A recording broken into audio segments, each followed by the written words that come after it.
Welcome, welcome, welcome to Reaching New Heights with Troy Bell, City Manager, City of Muskegon Heights, where you get to know what you need to know so you'll be in the know.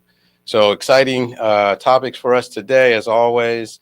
And I want to start by, again, thanking the residents for the many comments and remarks throughout the week about the show, the content of the show, and feedback as well on things that we can do better and ways that we can continue to elevate the bar here as we reach new heights in the city of Muskegon Heights.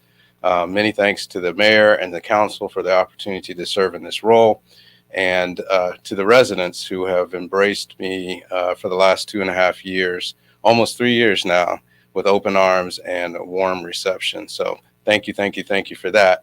I do want to cover a number of different things today. We'll have a special guest joining us, but I do want to remark that back here behind me is a very special guest, and my dad will be looking over my shoulder and watching as we go through the show. So if I look a little nervous, that might be it. So.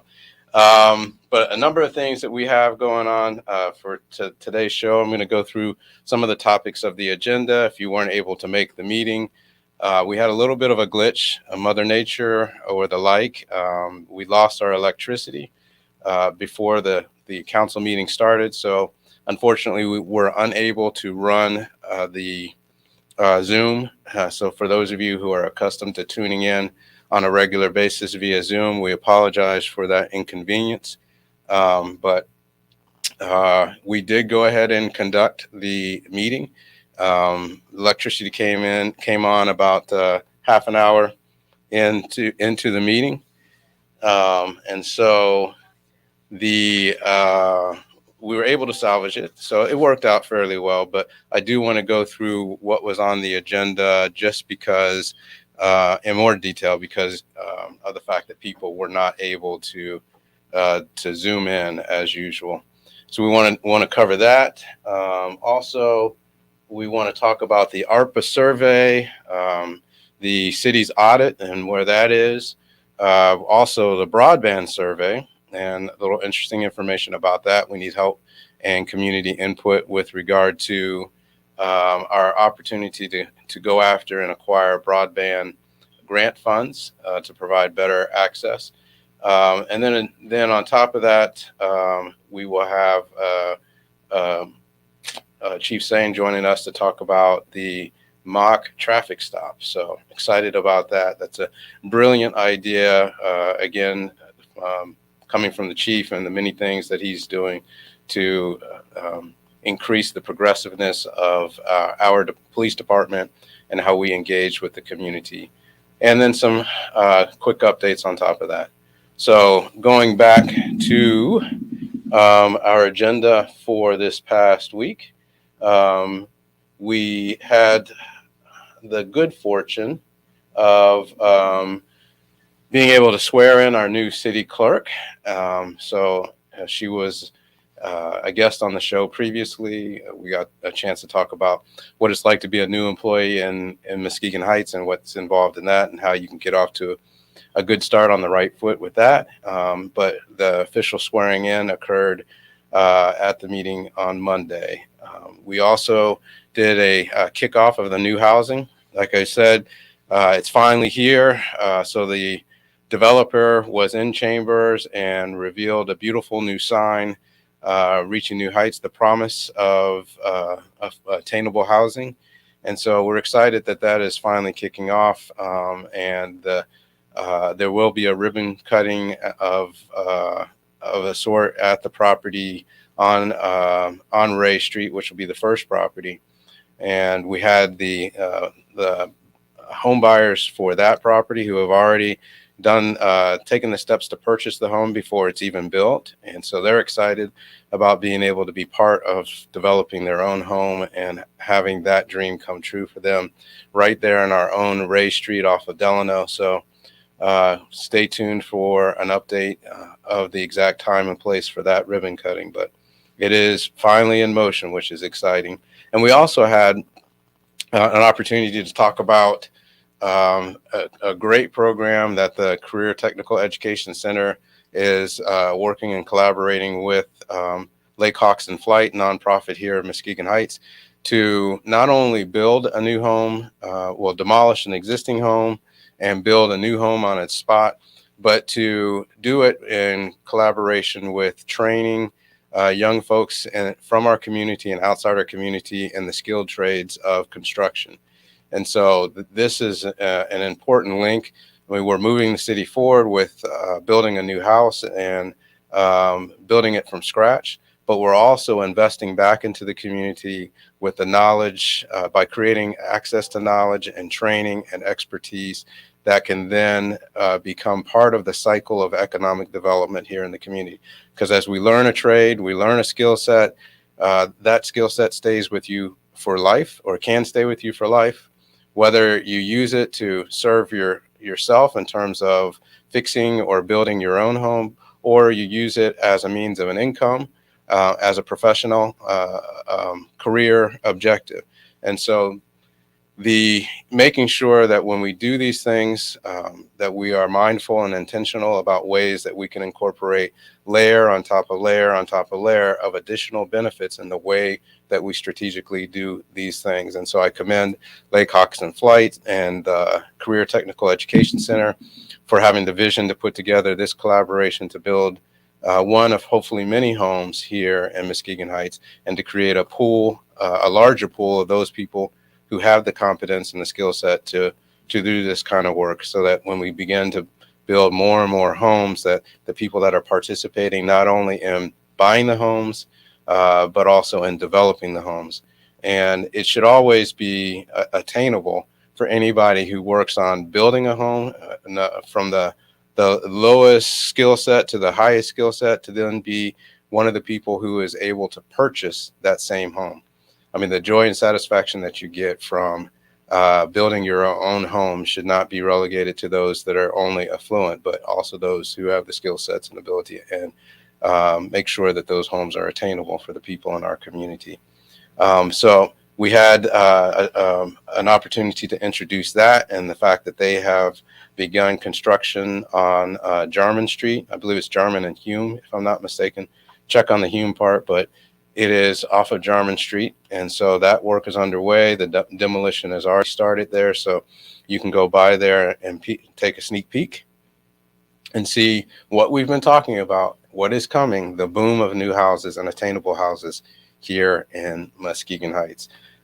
Next, we had on the agenda the recognition of and the thanks to Consumers Energy for their kind award of the grant for the, I guess the name of it is the Prosperity Grant from Consumers Energy. And so Rich Hodeman, representative from Consumers Energy, came in and gave a few words about the program, and that his gratification for the fact that we were successful in getting this award from their foundation, to the tune of $250,000, like we talked about previously.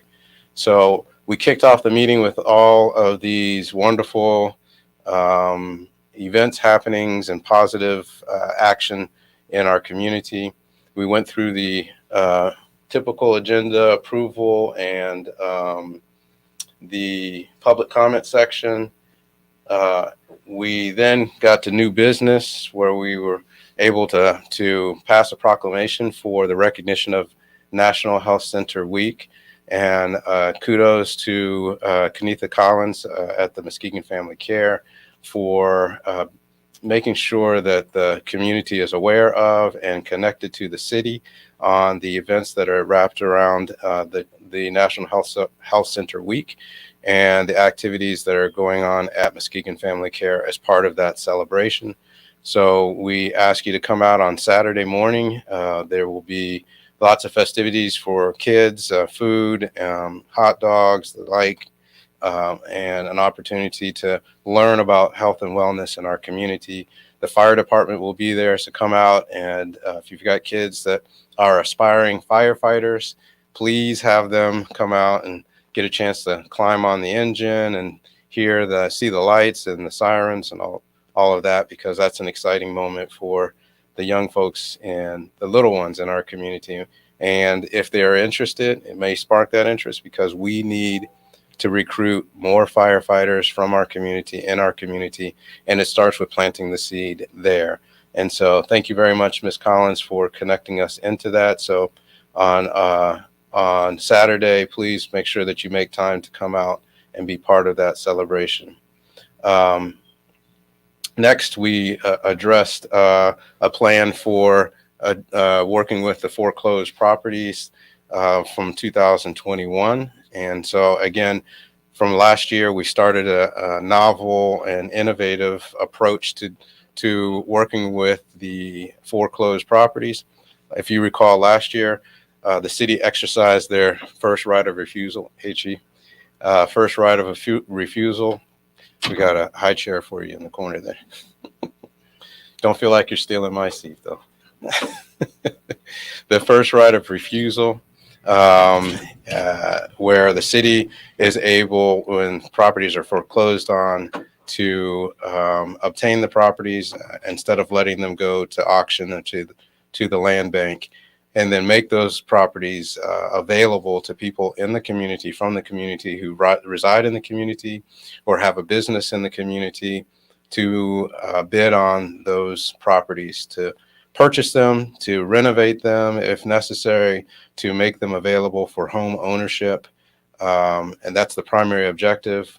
If you hear all the plans that we have around housing, we talk consistently about transitioning people from renting to owning, because that's how we create intergenerational wealth. And so this is yet another aspect of that program, by the city making those properties available to the community.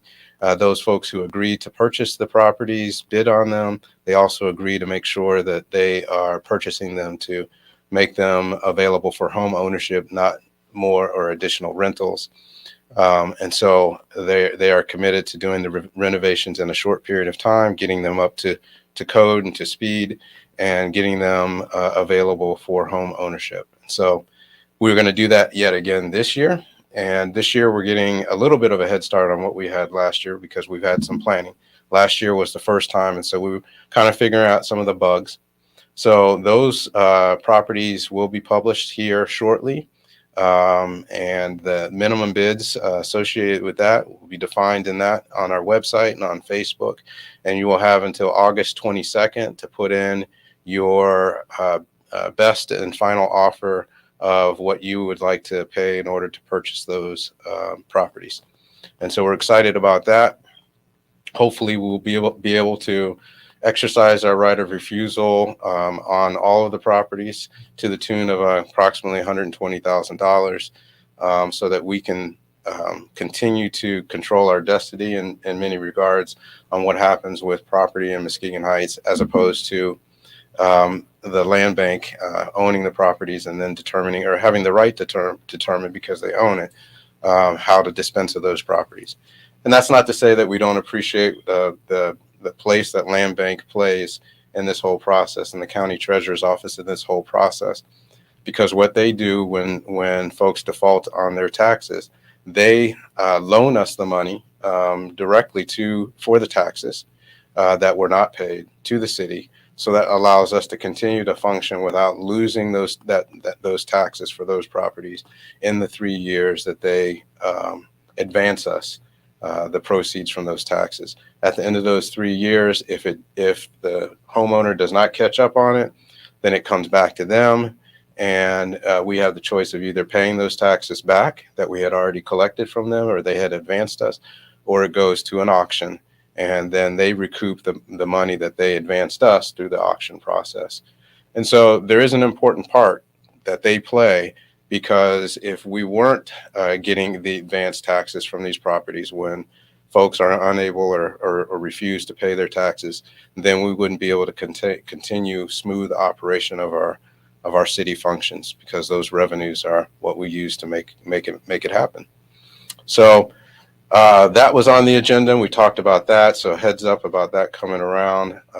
And then the recommendation of building and lands for the purchase of 2 properties that came through. and these items will be moved to next month's agenda for final determination by council. The Leahy Street improvements, the bids for that are in, or the bid for that is in.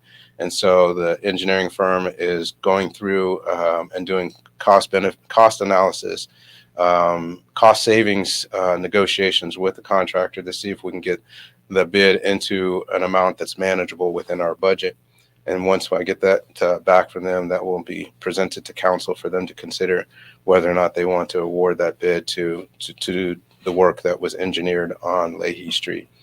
And finally, there was a provision on the agenda for council to consider entering into a cooperative agreement with the city of Muskegon to do a study of Getty Street. Actually, it's the city of Muskegon and the city of Norton Shores, because that Getty Street is cooperatively owned in certain sections by 3 different municipalities. So anything that really is done there is a cooperative effort. And so the city of Muskegon is taking the lead in acquiring an engineering firm to do a study on improvements for Getty Street. And so that is going to be before council at the next meeting for them to make final determination. And so those were the major items on the agenda. So you can find this agenda and the material supporting that on the website. Again, thanks to Jen Ross for making a point of getting those things out early and in the public, posted to the website, as well as a copy of the city manager's monthly update. You can go there and see that. I won't go into all the details of that because we only have 25 minutes left in the show, and I want to get to the important stuff here with Chief Sane, who just joined us about our mock traffic stop. And once we had a chance to do that, then we'll circle back and I'll finish some of the other updates that we got. So with that, I'll stop and say hello, Chief Sane. Hello, how you doing, Mr. Bell? Great to have you again in studio for another introduction of some brilliant, innovative approaches to engaging the community around public safety and keeping safe in our community. So why don't you tell us a little bit about this concept and what's going on with that?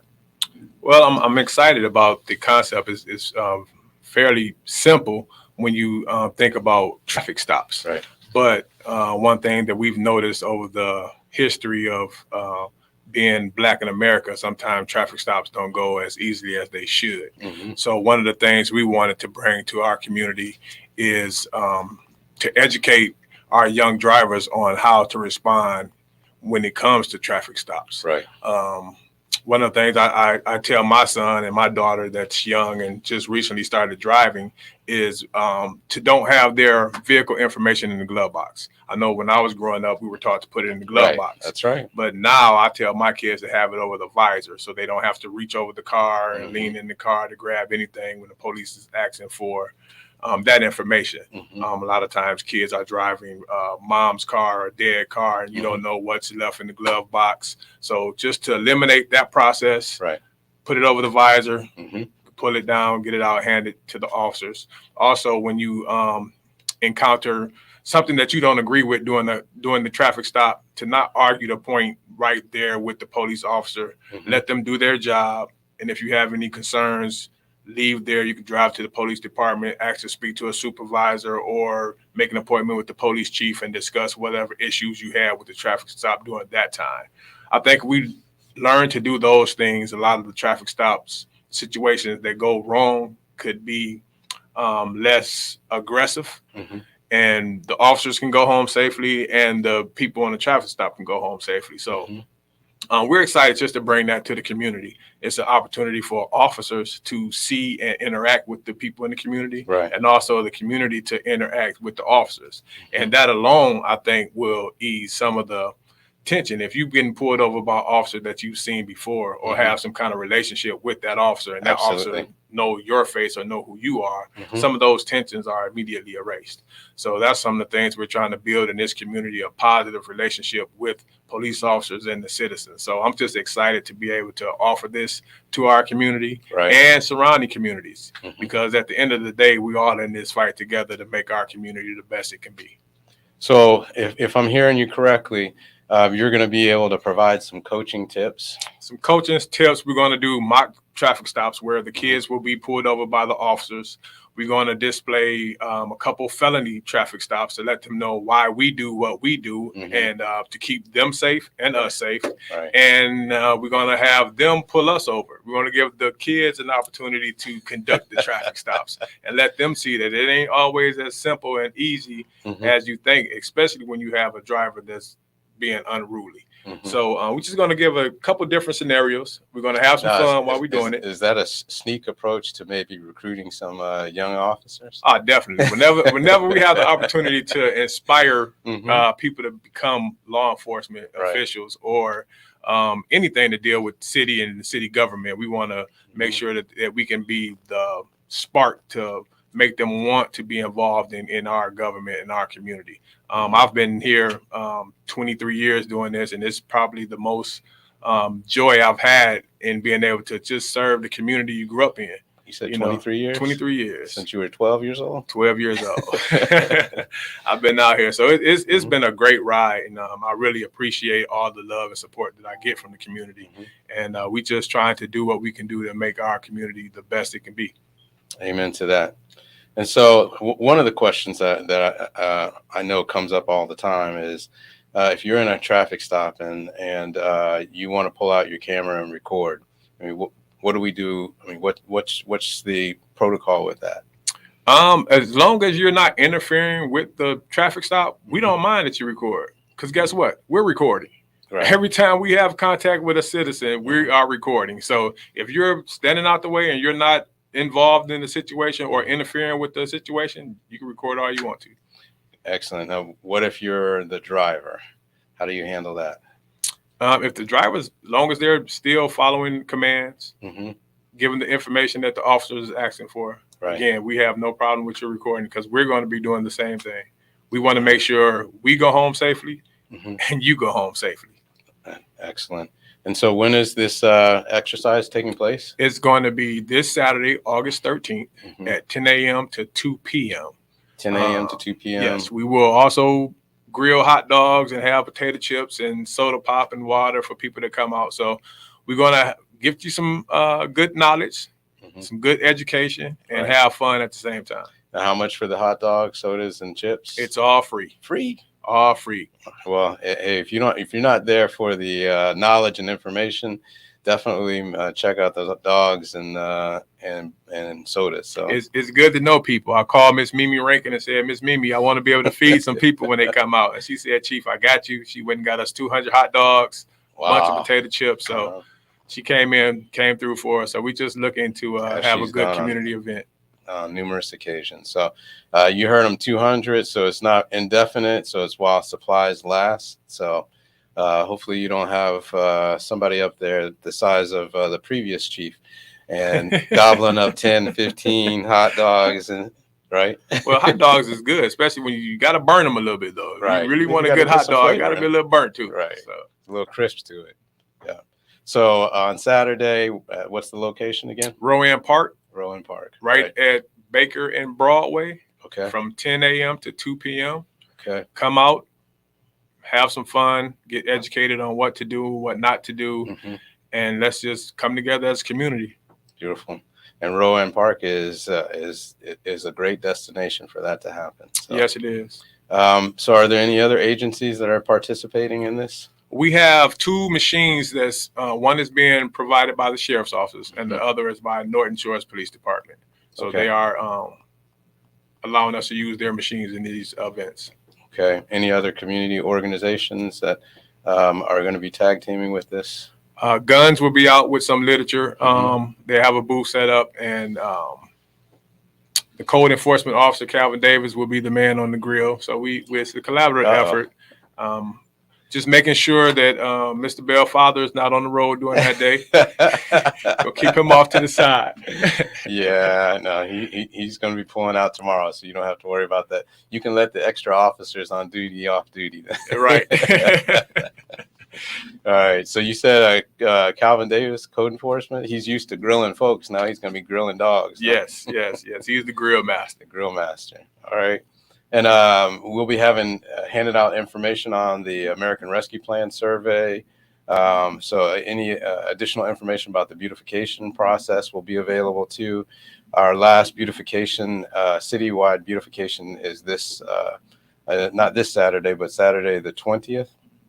So be prepared for that. Yeah, the 20th. So we need all hands on deck for that. So if you need some information about that, that'll be available during this event. And I think we have another event going on in the city at the same time, out of Johnny O Park, right? Yes, Yeah. it's the old Old timers. timers, Old right. timers are having their yearly picnic come together up at Rowan Park, so they'll be up there having a wild party. Wow. Yes. All right. So heads up on that. And if you plan to participate in the old timers event, I hear it's a ruckus event. So I've heard nothing but good things. I hope to be able to drop into both of those. So I'm really interested to get feedback from the community on how the event goes and what their feel on us bringing it back next year. It's something that the community think we should do annually. So after a week or so, please get in contact with me and let me know how you guys think the event went. Okay. And while I've got you here, I'm going to come out of left field with a question. I saw the little speed caddy up there on, was it Delano? Delano and Leahy. Yes. Mm-hmm. So what's going on with that? That's just our deterrent. Sometimes we get calls in to the police department about high traffic areas, high speed on certain areas of the city. So what we like to do is put that speed trailer there to kind of remind people that the speed limit is 25 miles an hour, right, and to slow down before we actually get there and start ticketing people. Right, so it's so just our way of starts flashing at giving you a warning before the tickets come. Right. So you won't be up at the department saying we just ticketing everybody, but we expect you to obey the laws and drive at the certain speed. I appreciate you taking that first step to give people a heads up notice, because I know what people are thinking. I have never been able to drive down Delano without having to dodge potholes before. That fresh new road, fresh new road. They like to see what those cars can do. Right. So that's all good. So good stuff. Anything that you want to add about before we wrap up and move on to other announcements on the mock traffic stops? Just that the City of Muskegon Heights Police Department is hiring. So if you're looking to become a police officer, please get on the website, fill out an application, come in and speak to myself or Detective Petty. We want to send 6 people to the police academy in January. So if you feel like this is something that you're interested in and you can be an asset to this community and to our police department, come and see me. Excellent. And this is something that the chief and I have talked about a lot. And it's not for not just. I mean, it is a profession that is for more than what you're used to thinking. If you have an aspiration to be a teacher, you can also be a police officer. I mean, that type of attitude and commitment to your community serves well in law enforcement, because there's a lot of education that goes on in law enforcement, just from a different perspective, not in the classroom, but behind a desk, but out there in the field, working with people, working with kids, working with families. There's an opportunity for you to fulfill that passion of yours in law enforcement. You wear many hats when you get into law enforcement. You do. And as well as social workers, if you're out there and you're a frustrated social worker or a happy social worker and want to be able to do more in the community, law enforcement is something that you should consider and think about. So it's not just watching cops on TV where everything is kicking down doors and throwing people in cuffs. There's much more to it, and we welcome those people from the community from all different types of professions and aspirations into the field of law enforcement, because it's all about community. And when you have community, policing community, then you have success. So. Well, that's one good thing about having a city manager to have law enforcement experience. So I don't have to beat that dead horse because you get it already. So I'm appreciative of that. So it's my pleasure, definitely.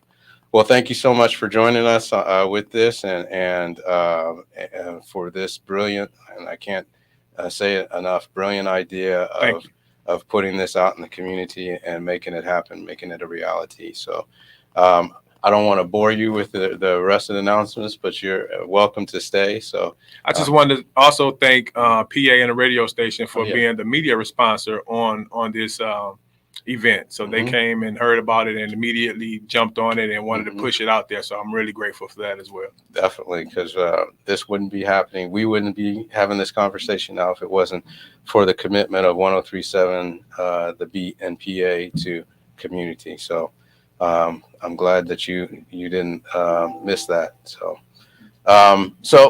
going on to our home stretch here with the rest of our announcements. You heard me talk about American Rescue Plan. We have approximately $3 million to spend on the American Rescue Plan and Rescue Plan funds. And so we have a survey out there asking the community to give us feedback and input on how those funds should be spent. So the survey is available at muskegonheights.us/ARPA, ARPA. Again, that's ARP as in Papa, A. So you can go out there and fill out the survey.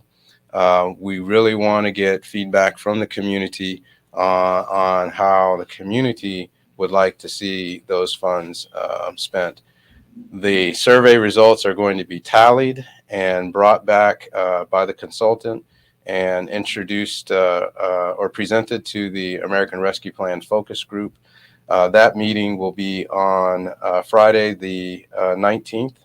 And that is an open meeting to the public, and we invite the public to come out and hear what the survey results are.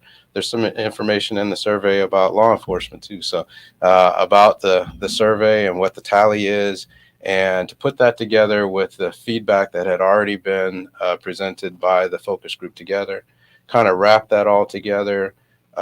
Everybody will have an opportunity to speak about the survey results and the intent to use those funds.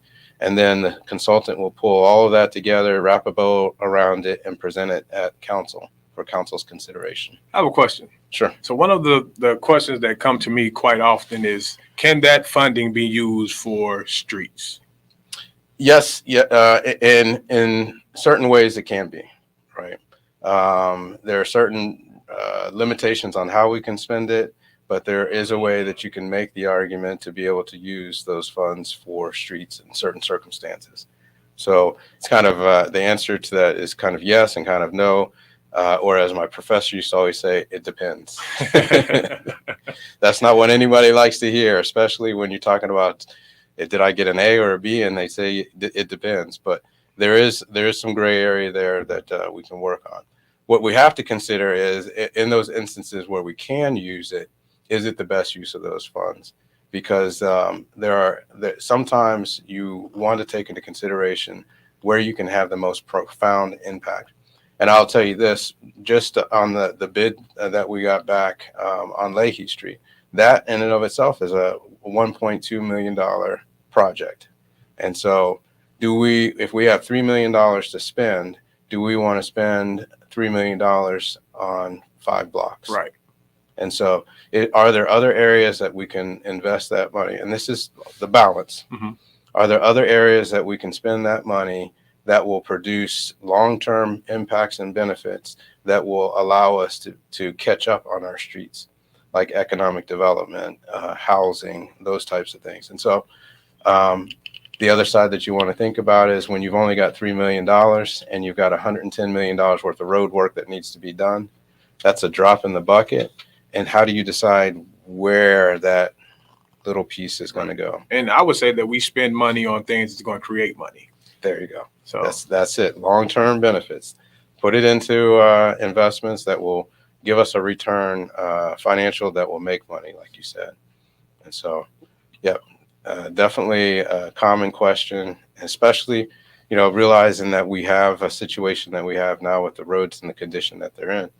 The second thing I would mention about that, since we're on the topic of the roads, is there's no reason why we can't put together a petition and submit that petition to the folks that really have the resources, the billions of resources to make a difference in the roads in Muskegon Heights. And that's our state legislature. Right. So our state rep, Rep Sabo, I'm sure he would be happy to carry that message back to the legislature. even our Senator Bumstead.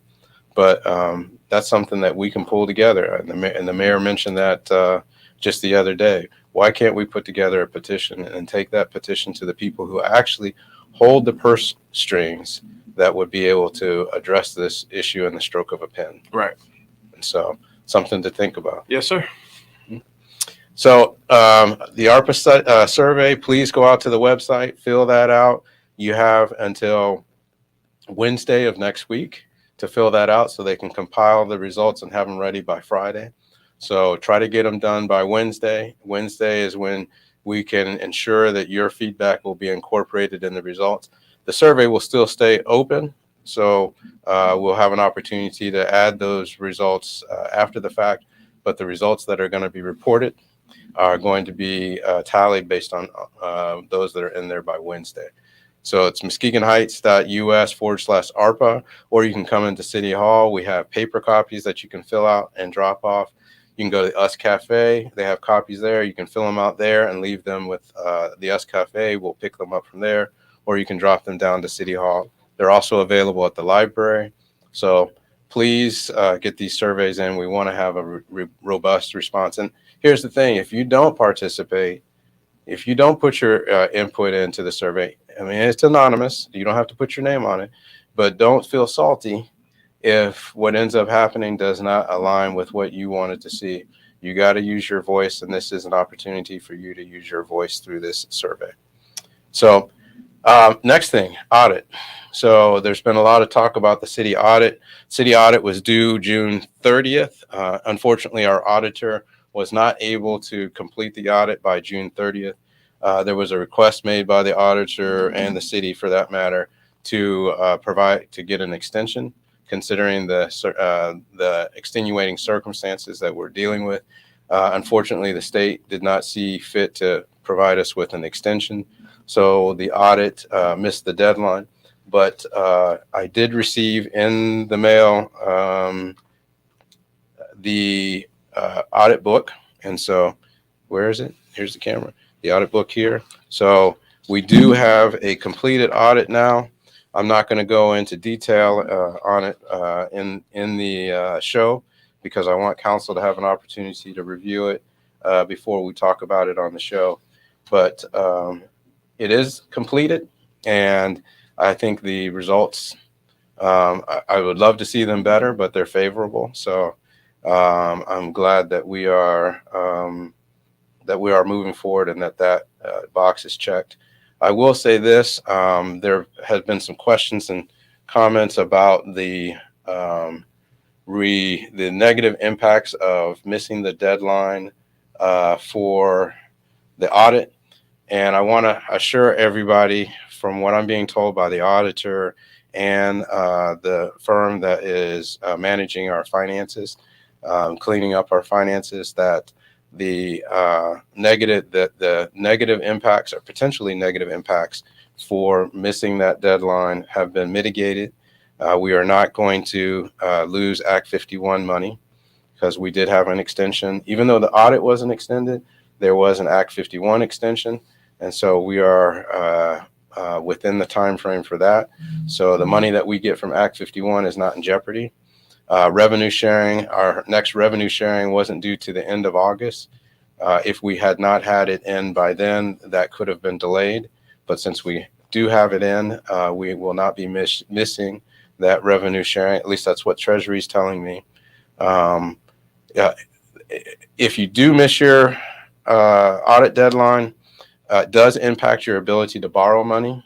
And the way it impacts it is, they take you through a extended process of borrowing, where they check all the I's and dot all the I's and cross the T's, equivalent to what you would call the long form instead of the short form. However, we would have had to do that anyway, because we had a deficit in 2020. So we were required to do a long form anyway. So really, the fact that it was delayed is not going to impact us. And so just want to assure the community about that. But this information will be presented at the August 22nd council meeting on Monday, 5:30. The auditor will be there to respond to any questions that the council has, as well as Maynard Casterison, the CPA firm that is helping us work through cleaning up our books and the like, and processes and procedures. And they will be there to give a brief overview of their findings and a report of their activities at that point. And in case you weren't aware of it in the community, we were fortunate enough to receive a grant from the Treasury Department. I applied for it, and they had enough confidence in our game plan to award a $150,000 grant, which covers the cost of our bringing in Maynard Casterison to do this work. So excited to be able to create a foundation, a firm foundation, to now move forward in the right direction. So good stuff. And then let me see. I want to make sure I cover everything. Broadband survey, I talked about that before Chief came in. So we have an opportunity to apply for a broadband grant with this idea of bringing high-speed internet to the community of Muskegon Heights. And we have a consultant that is working with us, Neo Networks, which is also a vendor of the city. They are pulling together the grant application, and they need feedback from this survey to support the grant application. There are millions and millions of dollars out there for broadband, and we want to make sure that we don't, as a community in Muskegon Heights, get the short end of the broadband stick. So here's an opportunity for us to go after that money, but we need people to respond to the survey. That survey will be available beginning next week if the consultant is able to complete the work that he's doing, that they are doing. So look for the broadband survey.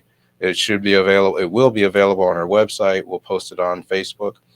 Just a few quick questions. I think there may be 5 or 6 questions. Takes you 2 minutes to go through it.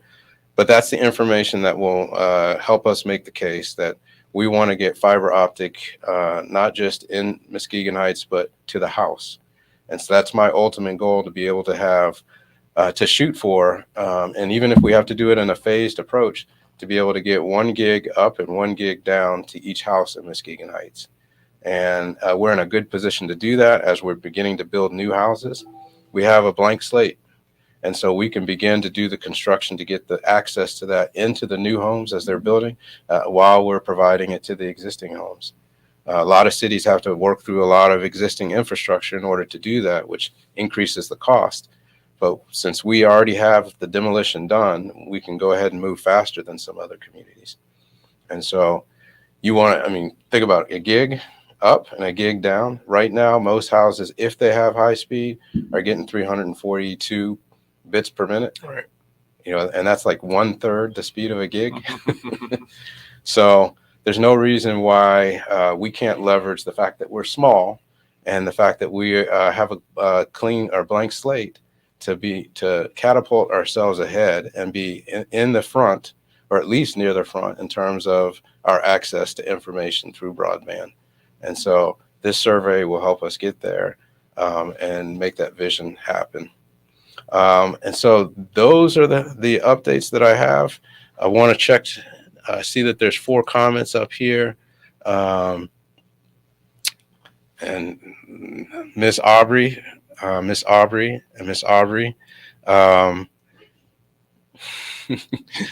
gotta love Miss Aubrey.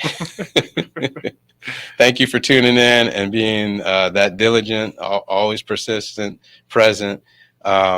Miss Aubrey is looking for Calvin Davis to contact Mr. White. And so that's I appreciate you dropping that comment in there, but you can always call City Hall for those types of things, and we can get that expedited that way. But it can't hurt to have that input here. And the question was, what happened? What time is the meeting on the 19th? I'm glad you mentioned that. So I said that the American Rescue Plan meeting will be on the 19th at 5:30 at City Hall. And so there's a question about security cameras and crime. The Ring Doorbell program is moving forward. So we have about 340 some odd folks that have signed up for Ring doorbells. And I think as of now, we have 130 of them that are installed. And so we are moving through that list in order to get to everybody as funding comes in. The police department has helped with the funding, the senior millage, as well as CDBG. And hopefully the council will consider including funding out of American Rescue Plan to help us expedite the rest of those Ring doorbell demands and requests. Mr. Culp says it was a beautiful thing seeing the family at the council meeting, getting a beautiful new home. And so that family who he's referring to is the family on Ray Street that will be part of the first development of the Laudermill Group with Herco. And so, yes, it was a beautiful thing. The kids were excited. Right. Dockery family. The Dockery family, yes. And so that's what we want to do, is be in the business of delivering dreams and making them a reality. So I think those are all the comments. And so unless I missed anything, let me just double check because I don't want folks to be upset. We are through the comments. Anything you want to add, Chief, before we wrap up? Oh, just again, I'm looking forward to seeing the community out August 13th at Rowan Park from 10 a.m. to 2 p.m. 10 to 2, right? And be sure to come out on Saturday for the Muskegon Family Care event. I believe that also starts at 10, if I'm not mistaken. I think 2 to or 4. Maybe. 2 to 4? Yeah. Okay. All right. I would have been early. And the Old Timers event, a reminder about that. Next council meeting will be August 22nd at 5:30 p.m. Those items that I went through and possibly some more will be on the agenda. So look out for that. And again, I can't emphasize enough the positivity of the direction that we're moving in. We have the houses that are going up. The demolition is set to start at the corner of Sherman and Peck on that project. So the grant money that's rolling in, we're somewhere in the neighborhood of $20 million worth of grants over the last 2 years. And so you'll see reference to that in my report on the website. So let's keep it moving, keep it rolling, positive direction. So we pay attention to what happens in the past to inform us on what we do in the future to make better decisions as we go forward. So thanks for joining us on Reaching New Heights. Troy Bell, the city manager, City of Muskegon Heights, joined with Chief Maurice Sain, where you get to know what you need to know to be in the know. 103.7 The Beat. Continue to be blessed.